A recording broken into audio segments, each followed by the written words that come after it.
সকলোৰে ভাল ইয়াত গোটেই ব্যৱস্থা পাতি ভাল কৰি হৈছে ঠিক আছে আজি যত উপস্থিত শ্ৰীমন্ত শংকৰদেৱ সংঘৰ সন্মানীয় পদাধিকাৰ আৰু আমাৰ সকলোৰে শ্ৰদ্ধাৰ কুশল ঠাকুৰীয়া ডাঙৰীয়া উপ পদাধিকাৰ শ্ৰী চন্দ্ৰ হাজৰিকা ডাঙৰীয়া আমাৰ গগৈ ডাঙৰীয়া যুটীয়া সম্পাদক দেৱাঞ্জন বৰা ডাঙৰীয়া তুখেশ্বৰ বৰা ডাঙৰীয়া ডক্টৰ মৃণাল কুমাৰ বৰুৱা ডাঙৰীয়া অচ্যুত কৃষ্ণ কলিতা ডাঙৰীয়া বিজয় কুমাৰ শুক্লা ডাঙৰীয়া ডক্টৰ সুব্ৰত জ্যোতি নেওগ ডাঙৰীয়া তেজপুৰ বিশ্ববিদ্যালয়ৰ সন্মানীয় অধ্যাপক ভাৰতীয় জন সমষ্টিৰ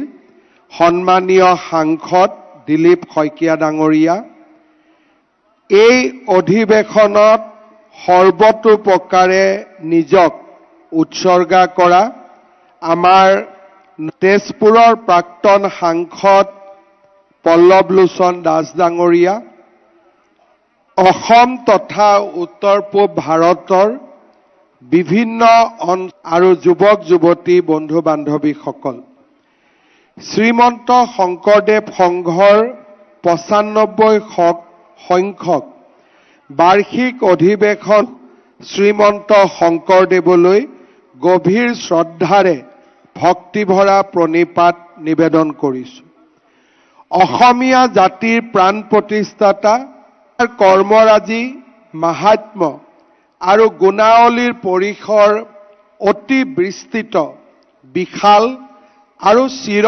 প্ৰবাহমান তেৰাৰ বিশাল কৰ্মৰাজিয়ে আমাৰ সাহিত্য সংস্কৃতি বিষয় ভাণ্ডাৰ ই সমৃদ্ধ কৰিছে আজি গুৰুজনাৰ ভক্তিৰ অখেৰে বিধৌত জামুগুৰি হাটৰ ঢলাইবিল নাহৰবাৰী পথাৰৰ জ্যোতি বিষ্ণু সমন্বয় ক্ষেত্ৰস্থানত সমবেত সমূহ ভকত বৈষ্ণৱ আৰু আই মাতৃলৈ মই সেৱা নিবেদিছো অসমৰ সাংস্কৃতিক মানচিত্ৰত জামুগুৰিয়ে এক সুকীয়া স্থান দখল কৰি আহিছে মহাবাহু ব্ৰহ্মপুত্ৰৰ উত্তৰ পাৰৰ এই প্ৰাচীন ভূখণ্ড ঘাটৰ সমলসমূহে অঞ্চলটোৰ অতীতৰ প্ৰাচুৰ্যৰ কথাকে সোঁৱৰাই আহিছে মহাপুৰুষ শ্ৰীমন্ত শংকৰদেৱৰ অনন্য অৱদান অংকীয়া ভাওনাক আধাৰ হিচাপে লৈ জামুজনাৰ আধ্যাত্মিক আৰু সাংস্কৃতিক আদৰ্শক উজ্জীৱিত কৰাত যোৱা 200 বছৰৰো অধিক কাল ধৰি অনন্য অৰিহণা যোগাই আহিছে সম্প্ৰতি পকামুৰা পথাৰত নিগাজিকৈ আয়োজিত হৈ অহা ত্যাগ আৰু নিৰ্মল ভক্তি পৰায়ণতাৰ অন্যতম নিদৰ্শন জামুগুৰি হাটৰ সুসন্তান নিত্য বিশাৰদ শংকৰী সংস্কৃতিৰ ওজা সাধক পাহাৰ ভৈয়ামৰ দৃঢ় প্ৰয়াসৰ বাবেই দেশৰ সাংস্কৃতিক পৰিমণ্ডলত বাৰে চহৰীয়া ভাওনা স্বকীয় পৰিচয়েৰে জিলিকি উঠিবলৈ সক্ষম হ'ল বাৰে চহৰীয়া ভাওনাৰ পৰম্পৰাৰ বিভিন্ন দিশ নিবন্ধসমূহে সৰ্বভাৰতীয় প্ৰেক্ষাপটত এই সমূহীয়া ভাওনাক এক নতুন চিনাকি দিয়ে তেখেতৰ ঐকান্তিক প্ৰয়াসৰ বাবেই উত্তৰ পৰম্পৰালৈ আন্তৰিক সহযোগিতা আগবঢ়াই প্ৰকৃতাৰ্থত গুৰুজনাৰ সমন্বয়ৰ আদৰ্শক বাস্তৱিতা কৰাত গুৰুতৰ অৱদান আগবঢ়ালে 90 সংখ্যক অধিৱেশনৰ আয়োজনে গুৰুজনাৰ অৱদানৰ প্ৰতি অঞ্চলটোৱে লৈ অহা ভূমিকাৰ পুনৰ অৱলোকনৰ সুযোগ দিছে গুৰুজনাই দি থৈ যোৱা অমূল্য সম্পদৰাজি আগুৱাই লৈ যোৱাত শ্ৰীমন্ত আহিছে সি অসমৰ জাতীয় জীৱনৰ আধ্যাত্মিক আৰু ধৰ্মীয় চেতনা তথা সনাতনী পৰম্পৰাক অধিক প্ৰগাঢ় কৰিছে গুৰুজনাই আমাৰ জাতিটোক একতাৰ দোলেৰে নতুন প্ৰাণৰ সঞ্চাৰ কৰিছিল আৰু জাতিটোক বিশ্বজনীনতা প্ৰদান কৰিছিল।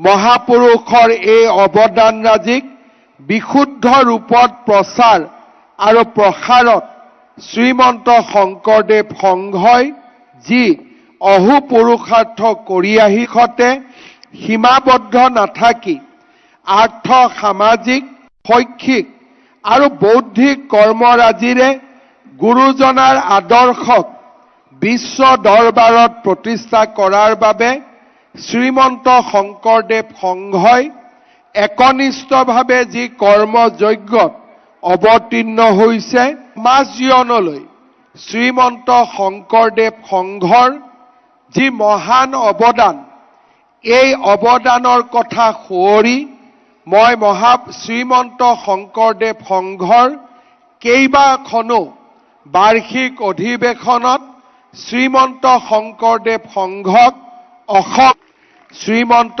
শংকৰদেৱ সংঘই বিশ্ববিদ্যালয়ৰ জৰিয়তে অসমৰ শৈক্ষিক আৰু বৌদ্ধিক পৰিমণ্ডলক আজি এক বিশুদ্ধ বৈষ্ণৱ প্ৰাণেৰে সঞ্চাৰিত কৰিছে আৰু বিভিন্ন কৰ্মৰাজিৰ ৰান্ধিবলৈ অক্লান্ত অৱদান আগবঢ়াইছে।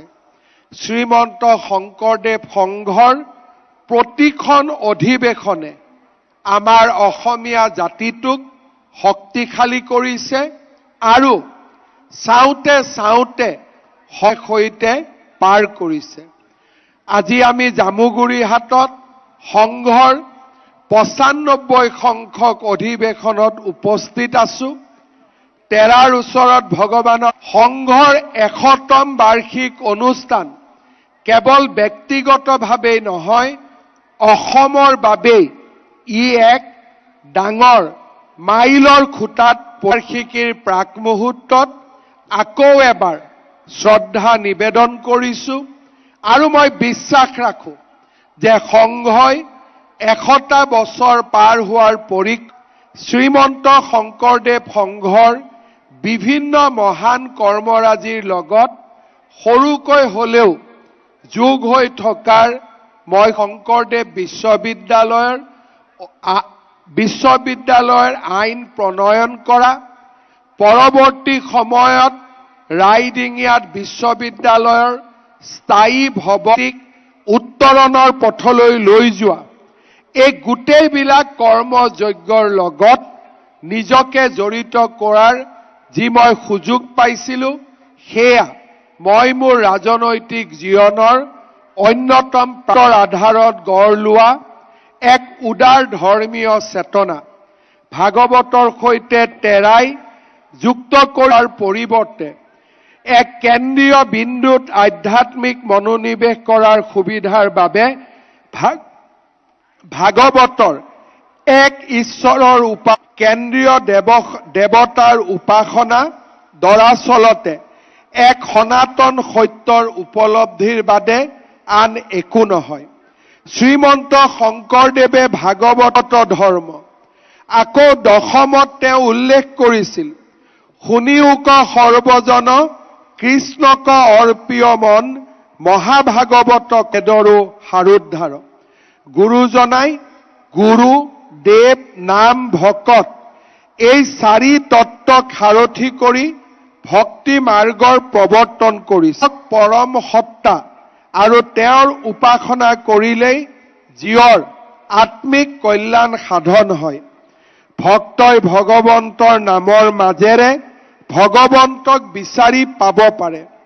গীতাৰ শংকৰদেৱে কৃষ্ণ চৰিত্ৰৰ মাজেৰে এজন ঈশ্বৰক ভজন কৰাৰ সহজ আৰু অনাড়ম্বৰ পথ আমাক শ্ৰীমন্ত শংকৰদেৱে আগবঢ়োৱা অৱদানৰ গভীৰতা আমি বিশেষকৈ তেৰাৰ সাহিত্যিক সৃষ্টিৰ মাজেদি অনুভৱ কৰোঁ। বৰগীত আৰু অংকীয়া ভাওনাৰ সৃষ্টিয়ে গুৰুজনাই অসমীয়া সংস্কৃতিত আপুৰুগীয়া সম্পদৰ সংযোজন কৰিছিল আৰু ৰাম বিজয় নাট ৰচনা কৰি আৰু ভাগৱতৰ কেইবাটাও স্কন্ধ আৰু উত্তৰাকাণ্ড ৰামায়ণৰ দৰে সংস্কৃত জাগৰণৰ সৃষ্টি কৰিছিল।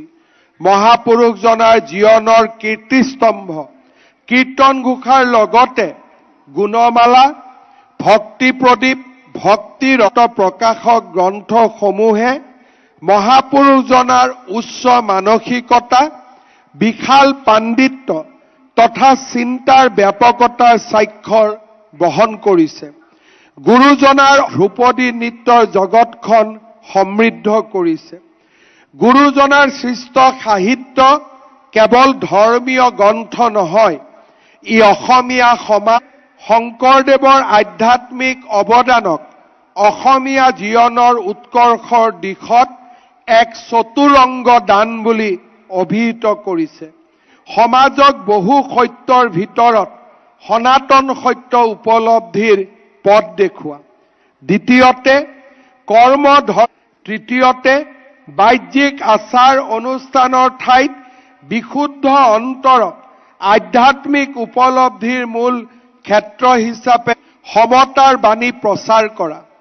এই চাৰিটা আধ্যাত্মিক দানৰ বিস্তাৰ আৰু বিকাশ শংকৰদেৱ আৰু তেৰাৰ সাহিত্যসমূহে অসমীয়া সমাজত এক নতুন আধ্যাত্মিক আৰু সামাজিক আলোড়নৰ সৃষ্টি কৰিছিল।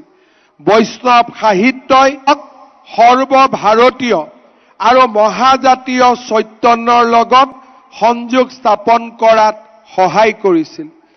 বৈষ্ণৱ ধৰ্মৰ সামাজিক পদিক শৃংখলতা, নৈতিকতা আৰু ঐক্যৰ জ্বলন্ত নিদৰ্শন হিচাপে গঢ় লৈ উঠিল। বৈষ্ণৱ সাহিত্যৰ উদাৰ মানসিকতা আৰু সাম্যবোধে ধৰ্মমূলক ভেদভাৱৰ ওপৰত মিলা প্ৰীতিৰ এক দৃঢ় বান্ধোন গঢ়িলে। অসমীয়া জাতীয় জীৱন নহয়, ই আমাৰ সমাজৰ মূল আধাৰস্বৰূপ। মূলতঃ সাংস্কৃতিক চেতনাবোধ, জাতীয়তাবাদ আৰু প্ৰবল আশাবাদক বৈশিষ্ট্য আছিল সৰ্বভাৰতীয় চেতনাবোধৰ সৈতে ঐক্য স্থাপন।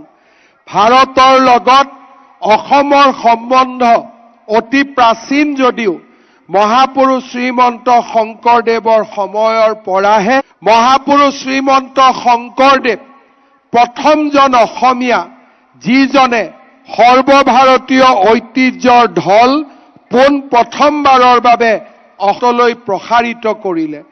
মহাপুৰুষ শ্ৰীমন্ত শংকৰদেৱে আনুষ্ঠানিক শিক্ষা আৰম্ভ কৰিছিল মহেন্দ্ৰ কন্দলীৰ সংস্কৃতিক টোলত। গুৰু শাস্ত্ৰ, অষ্টাদশ পুৰাণ, অষ্টাদশ ভাৰত সংহিতা, 14 ব্যাকৰণ, অষ্টাদশ তত্ত্ব, অষ্টাদশ কাব্য আদি অধ্যয়ন কৰিছিল। হিচাপে গ্ৰহণ কৰা হয়।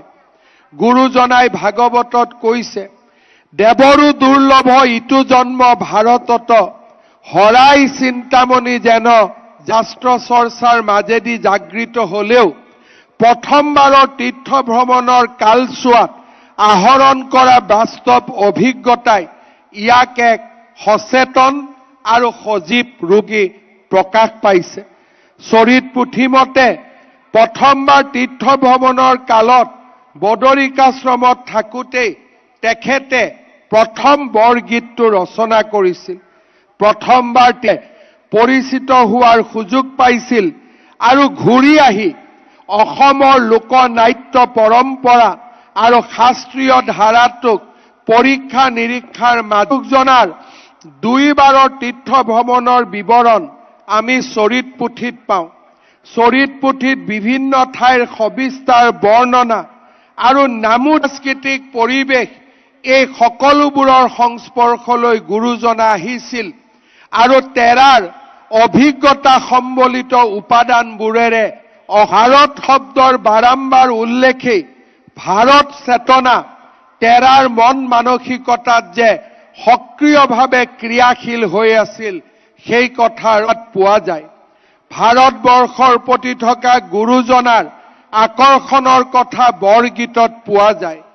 কীৰ্তন ঘোষাৰ বিভিন্ন স্থানতো ভাৰতৰ আউৰ কি চেণ্ঠৰে ভাৰত ভূমিতে শুই বাহা মনুষ্য জনম অসমৰ মহাপৰিয়াখুয়া বৈষ্ণৱ ধৰ্মত ভাৰতীয় ৰাষ্ট্ৰীয়বাদৰ আৰু শ্ৰদ্ধাৰ উমান পোৱা যায়। সেয়েহে আমাৰ ৰাজ্য চৰকাৰে হওক বা শ্ৰীমন্ত শংকৰদেৱে হওক বা অসমীয়া জাতিৰ সন্মুখত থকা ভাৰতীয় প্ৰেক্ষাপটত প্ৰতিষ্ঠা কৰা মহাপুৰুষজনাৰ অন্তৰত যি ভাৰত ভূমিৰ প্ৰতি প্ৰেম নিহিত হৈ আছিল, মহাপুৰুষ শ্ৰীমন্ত শংকৰদেৱ আছিল অন্যতম একক আৰু ব্যতিক্ৰম। সেয়েহে শংকৰদেৱক ভাৰতবৰ্ষৰ চুকে কোণে প্ৰতিষ্ঠা কৰা নৱ বৈষ্ণৱ ধৰ্মৰ মূল সাৰ কৃষ্ণ ভক্তিক ভাৰতৰ চুকে কোণে বিয়পৰতেই সৰ্বশ্ৰেষ্ঠ গুৰু হিচাপে প্ৰতিষ্ঠা কৰা। যোৱা 5টা বছৰত মহাপুৰুষ শ্ৰীমন্ত শংকৰদেৱক ভাৰত ভূমিৰ কেন্দ্ৰীয় স্তৰলৈ কবিগুৰু ৰবীন্দ্ৰনাথ ঠাকুৰে প্ৰতিষ্ঠা কৰা বিশ্বভাৰতীত আমি মহাপুৰুষ শ্ৰীমন্ত শংকৰদেৱ আসন প্ৰতিষ্ঠা কৰিছো। বটদ্ৰৱাত ৰাজ্য চৰকাৰৰ উদাৰ আৰ্থিক সাহায্যৰে নিৰ্মাণ হোৱা শ্ৰীমন্ত দেশৰ ভিতৰতে ই এক আটাইতকৈ অন্যতম আধ্যাত্মিকতাৰ কেন্দ্ৰ। নাৰায়ণপুৰত মহাপুৰুষ মাধৱদেৱক সজাই পৰাই তুলিবলৈ ৰাজ্য চৰকাৰে ইতিমধ্যে এক ব্যাপক আৰু বিশাল প্ৰচেষ্টা হাতত লৈছে।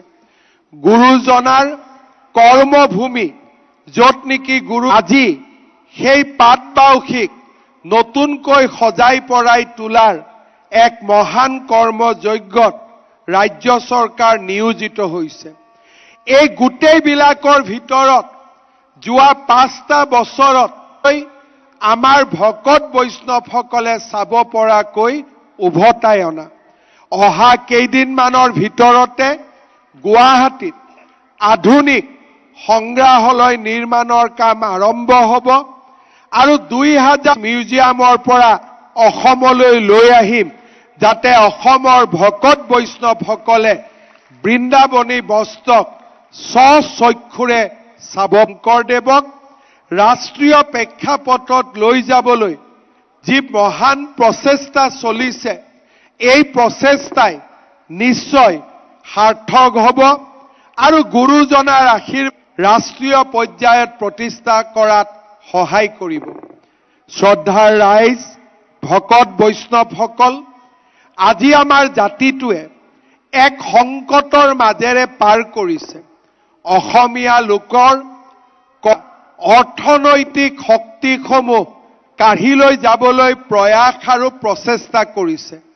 আজি আমাৰ অসমত 30 লাখ বিঘা ভূমি আজি তেখেতসকলে বিভিন্ন কূটবুদ্ধিৰে দখল কৰি সংখ্যালঘুত পৰিণত হৈছে।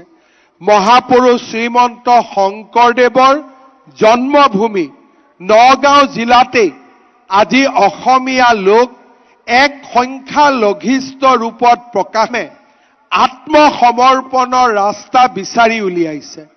তেওঁলোকে কৈছে আমি নতুন বৰ অসম গঠন কৰিম। এছামে কৈছে যে অসমীয়াই এই অচিনাকি লোকসকলৰ লগে কৈছে যে অসমীয়াই আত্মসমৰ্পণ কৰিব লাগিব। কিন্তু আমি যোৱা 5টা বছৰত 1.5 লাখতকৈও অধিক ভূমি অচিনাকি লোকসকলৰ পৰা কাঢ়ি আনি আমি 92% নিযুক্তি কেৱল অসমীয়া আৰু আমাৰ অসমবাসীৰ বাবে আমি সুৰক্ষিত কৰিলো, আহিবলৈ সক্ষম হলো।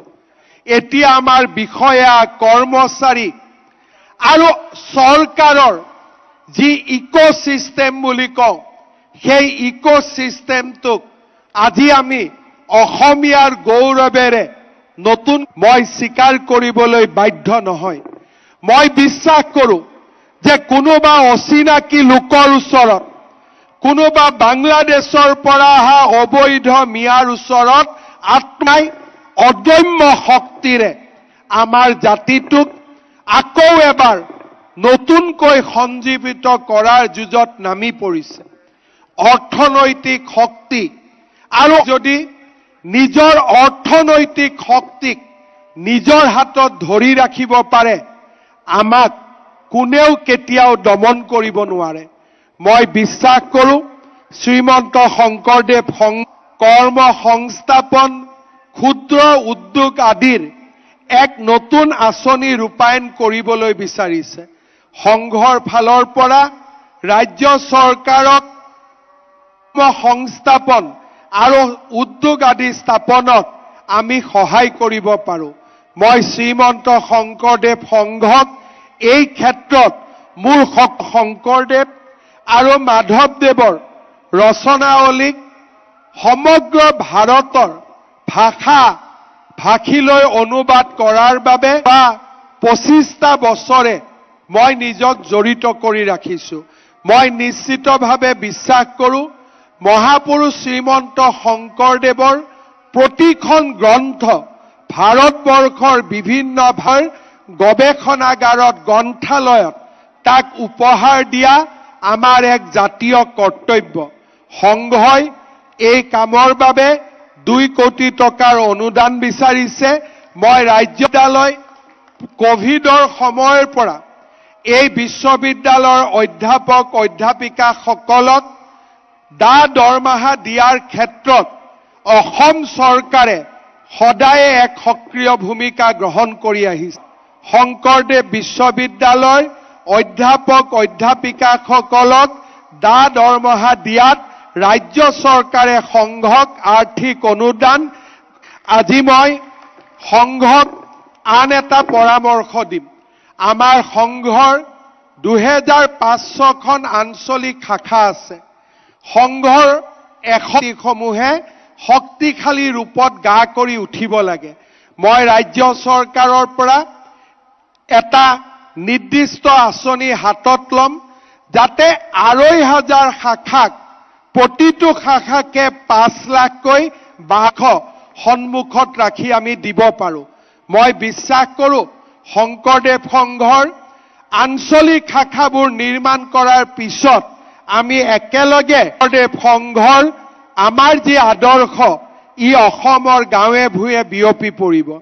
দ্বিতীয়তে মই বিশেষভাৱে সংঘক অনুৰোধ কৰিম যে আমাৰ সংঘৰ কাৰ্যপ্ৰণালীৰ শ্ৰীমন্ত শংকৰদেৱে এখন সমাজৰ সপোন দেখিছিল, যিখন সমাজে আধ্যাত্মিকভাৱে প্ৰতিগৰাকী অসমীয়াক একত্ৰিত কৰিব। অসমৰ প্ৰতিটো জনজাতীয় লোকসকলক সংঘই নিজৰ আদৰ্শৰ লগত সমাহিত কৰি ল'ব লাগে।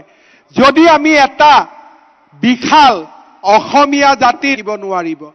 আমাৰ জীয়াই থকাৰ একমাত্ৰ বিকল্প হৈছে জনজাতীয়, চাহ জনগোষ্ঠী আৰু অসমীয়া লোকৰ মাজত সমন্বয়গৰাকী জনজাতীয় লোক, প্ৰতিগৰাকী চাহ জনগোষ্ঠীৰ লোকে গৌৰৱ অনুভৱ কৰিব পাৰিব আৰু আমি ভাৰতীয় লোকসকলৰ লগত সহমৰ্মিতা পাৰিম।